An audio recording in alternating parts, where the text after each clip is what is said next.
no money, no future, no more free gas. I got to pay for my own. So once you figure that out, that recruitment agency has filled your spot with 3, 4, 5 other suckers. We allowed that day for a cyberspace recruiting app that gave you a free tank of gas on your first day of work with them to destroy a cab industry for the city.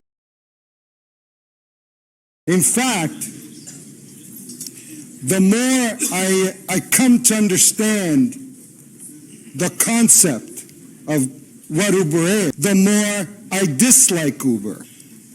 I was at the corner of Bathurst and Shepherd, and as I pulled into the coffee shop, there was this tent set up with this little table. And the roof of the tent said Uber. And there was this young woman, very, very bubbly, and they were recruiting people. And imagine this. They were offering you a job, free gas. So I thought to myself, wow, how does it get better than that? Uber is a recruitment agency. That's really their function. That's really their job. You know what the lifespan of an Uber driver, I'm told, is? 3 months. 3 months. That's not a job. So you sign on, you get a little free gas, you get an application, and you start trolling the city. I'm trolling. I'm looking for a ride. I'm waiting for my phone to buzz. And then the phone buzzes. Oh, I'm near the corner. Here I am. This is my ride. This is my $15. Here it is. I've been driving around, I don't know how many hours, but here's my $15. 3 months later, you say to yourself, you know what? It's better for me to go to a local pizzeria and deliver some pizzas. I'm going to make way more money there, right? What kind of gig is this? No money, no future, no more free gas. I got to pay for my own. So once you figure that out and you're about to sign off, well, you know what's happened?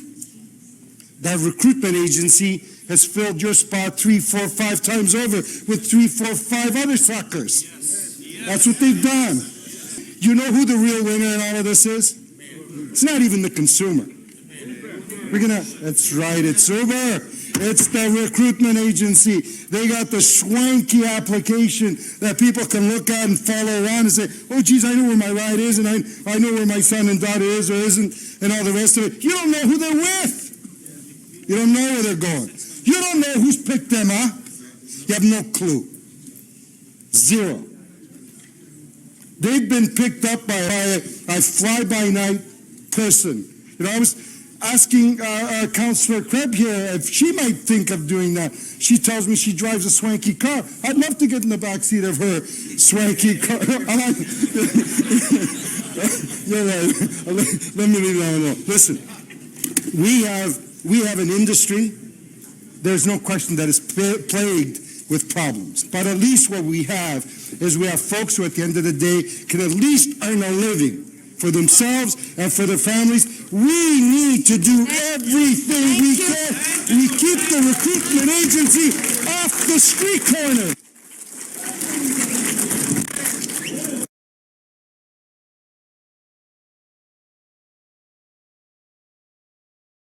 There's nothing that is being said here today that wasn't said back then. We all knew what Uber meant for the city at the time. We actually had some momentum and some capacity to do something about it. But here's the gist of it. Technology is here. Remember that? Exactly, Blockbusters, that's what it was called. Anyway, technology is here. You can't stand in the way of it.